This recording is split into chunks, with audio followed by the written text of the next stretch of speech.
নির্বাচনী যে ফলাফল ভিন্ন দিকে প্রভাবিত করেছেন। এই জন্য আমরা মনে করি যে এই নির্বাচনকে ঘিরে একটা ষড়যন্ত্র হয়েছে।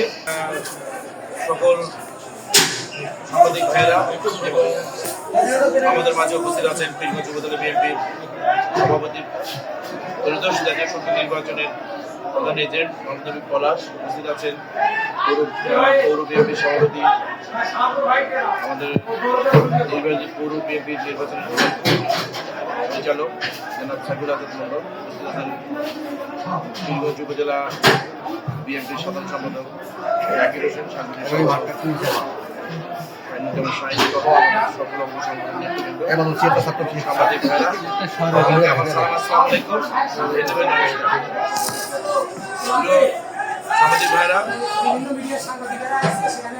আমরা আজকে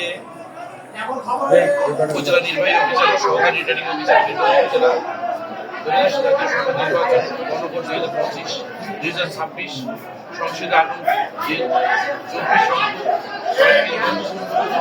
আমরা উপজেলা নির্বাহী কর্মকর্তা বরাবর গত 12/2/2026 খ্রিস্টাব্দে রোজ বৃহস্পতিবার অনুষ্ঠিত জাতীয় সংসদ নির্বাচন ও গণভোট 2026-এর সংসদীয় আসন 24 ও 6 আসনে ভোট গ্রহণ ফলাফল ঘোষণার পর প্রাপ্ত ফলাফলের বিভিন্ন কেন্দ্রে ভোট গণনা সংক্রান্ত অসঙ্গতি ও অনিয়ম পরিলক্ষিত হয়েছে বলে আমাদের নিকট প্রতিমান হয়েছে। বিশেষত নিম্নোক্ত বিষয়সমূহ আমাদের সন্দেহের উদ্বেগ করেছে। 1 নম্বর, সকল কেন্দ্রে ভোট গণনা ও প্রদত্ত ফরম 16 এর তথ্যের মধ্যে অসামঞ্জস্য লক্ষ্য করা গেছে। বাতিল ভোটের সংখ্যা অস্বাভাবিকভাবে বেশি পরিবর্তন হয়েছে বলে প্রতীয়মান। অনেক ভোট কেন্দ্রে এজেন্টের নিকট ফলাফল না লিখেই জোরপূর্বক অপূরণকৃত ফরমের 16তে স্বাক্ষর নেওয়া হয়েছে। এজেন্টের উপস্থিত সত্ত্বেও কিছু কেন্দ্রে সঠিকভাবে ফলাফল উপস্থাপন করা হয়নি বলে অভিযোগ রয়েছে। কেন্দ্রভিত্তিক ভোটের হিসাব ও ফলাফলের মধ্যে গণভোটের হিসাব ফরম 3 এর মধ্যে গরমিল পরিলক্ষিত হয়েছে।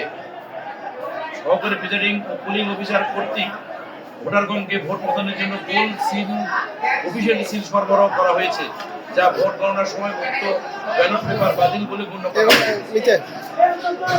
উপযুক্ত বিষয়সমূহ সুষ্ঠু ও নিরপেক্ষ তদন্তের স্বার্থে ভোটারদের প্রদত্ত রায়ের সঠিক প্রতিফলন নিশ্চিত করার লক্ষ্যে সকল কেন্দ্রের ভোট পুনর্গণনার জন্য আমরা রিটার্নিং অফিসার ও সহকারী রিটার্নিং অফিসার কাছে দৃষ্টি আকর্ষণ করছি। ভোট পুনর্গণনা না হওয়া পর্যন্ত বেসরকারি ফলাফল স্থগিত ও সরকারি ফলাফল ঘোষণা করার জন্য আমরা আবেদন করেছি। স্বচ্ছতা, গণতান্ত্রিক প্রক্রিয়া, স্বচ্ছতা, ন্যায় বিচার নিশ্চিত করার স্বার্থে 24 রংপুর 6 পীরগঞ্জ আসন সংশ্লিষ্ট কেন্দ্রসমূহের ভোট পুনর্গণনার প্রয়োজনীয় ব্যবস্থা গ্রহণের জন্য বিশেষভাবে অনুরোধ করছি এবং সাংবাদিক ভাইদের কাছে আমি এটা উপস্থাপন করেছি। আপনাদের বহুল প্রচারিত সংবাদপত্র সহ মিডিয়াতে এবং নির্বাচন সংসদের কর্মকর্তা এবং প্রধান নির্বাচন সংশ্লিষ্ট কর্মকর্তার প্রতি দৃষ্টি আকর্ষণ করছি। অবিলম্বে পীরগঞ্জের আবু সাইদের স্বপ্ন, আবু সাইদ যে জায়গায় জন্মগ্রহণ করেছে, যে উদ্দেশ্যে ভোটের জন্য সংগ্রাম করেছে, আন্দোলন করেছে, জীবন দিয়েছে, তার জন্মভূমিতে এই ধরনের এত বড় একটা নির্বাচনী যে ফলাফল ভিন্ন দিকে প্রভাবিত করেছেন। এই জন্য আমরা মনে করি যে এই নির্বাচনকে ঘিরে একটা ষড়যন্ত্র হয়েছে। জেলা পর্যায়ে যারা নির্বাচনের সঙ্গে সংশ্লিষ্ট কর্মকর্তা সহ এখানকার কিছু সংশ্লিষ্ট কর্মকর্তার সঙ্গে সরাসরি সম্পৃক্ত রয়েছে বলে আমরা ইতিমধ্যে প্রমাণ পেয়েছি। আমরা দেখেছি রংপুরে 6টি আসনে যেভাবে একটি দলেরকে নির্বাচিত করা হয়েছে, যাতে করে রংপুরে সাধারণ প্রায় 25 লক্ষ মানুষের যে প্রত্যাশিত ভোট প্রয়োগের ক্ষেত্রে তার প্রত্যাশিত ভোট প্রয়োগের পর প্রত্যাশিত ফলাফল তারা গ্রহণ করতে পারেনি। এইটাকে তারা বিভিন্নভাবে করে একটা দলের পক্ষে গ্রহণ করেছে। এতে করে আমাদের রংপুরের এই অঞ্চলের মানুষের যারা জাতীয়তাবাদী দলের এবং বিএনপির পক্ষে এবং উন্নয়নের পক্ষে রংপুর পিছিয়ে পড়া জনগোষ্ঠীকে আমরা এগিয়ে নেওয়ার জন্য যারা স্বপ্ন থাকে, রংপুরের মানুষ যারা স্বপ্ন থাকে, সেখানে চরমভাবে আঘাত করেছে। মানুষ প্রতিটি জেলায় প্রতিটি জায়গায় বিএনপির ব্যাপকভাবে নির্বাচিত হয়েছে। এটা সম্পূর্ণ প্রশাসনকে কন্ট্রোল করে ভয়ভীতি দেখে একটি দল ক্ষমতায় আসতেছে, এইভাবে প্রভাবিত করে রিটার্নিং প্রিজাইডিং অফিসার, সহকারী প্রিজাইডিং অফিসারকে প্রভাবিত করে টোটাল একটা মানুষকে স্তব্ধ করে নির্বাচনের ফলাফলটাকে ভিন্ন জায়গায় দেখেছে। বিশেষ করে প্রার্থী যিনি যিনি আজকে নুরুল আমিন সাহেব, উনি নিজেই তার নির্বাচনের অপরাহ্নে নিজেই তার কর্মসূচি দুটি রেখেছিল। এটা সাধারণ মানুষ দেখেছে এবং আপনারা দেখেছেন, এবং প্রতিটি কেন্দ্রে প্রতিটি পাবলিকের জনগণের ভোটারদের কাছে আমরা ব্যাপক সাড়া পেয়েছি এবং যেভাবে ভোট পীরগঞ্জের প্রয়োগ হয়েছে সেই ফলাফলটা প্রত্যাশিতভাবে প্রকাশিত করতে দেওয়া হয়নি। আমি আপনাদের মাধ্যমে পীরগঞ্জের এই মানুষদের যে প্রত্যাশার ফলাফল আমরা যাতে সুন্দরভাবে পুনর্গণনা এবং ফলটা বাতিল করে আমরা প্রত্যাশা করছি। পাশাপাশি আপনারা লক্ষ্য করেছেন যে প্রশাসনের যে সকল কর্মকর্তা জড়িত ছিল, আমাদের এজেন্ট এবং যারা ভোটার গ্রহণের কর্মকর্তার সঙ্গে সবসময় খারাপ ব্যবহার করছে এবং হামলা করেছে এবং বিভিন্নভাবে আর্মিরা যে বিভিন্নভাবে বেদমভাবে মারপিট করেছে, আতঙ্ক সৃষ্টি করে রিটার্নিং অফিসার এবং সহকারী রিটার্নিং অফিসার এবং অন্যান্য রেজাল্টটাকে তাদের মতো করে তৈরি করে এটা নির্বাচনের ফলটাকে বিভিন্ন দিকে প্রভাবিত করে আমাদের তারা তাদের পক্ষে নেওয়ার একটা ষড়যন্ত্র করেছে। আমরা এটা প্রতিবাদ জানাই।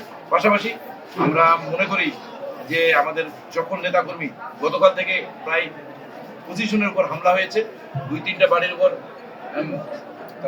কাবুলপুর ইউনিয়নে বকুলের বাড়িতে তারা অগ্নিসংযোগ সহ বিভিন্ন হুমকি দিয়েছে, প্রতিটি নেতাকর্মীকে হুমকি দিয়েছে এবং মহিলারা যারা আছে তারাও এসেছে।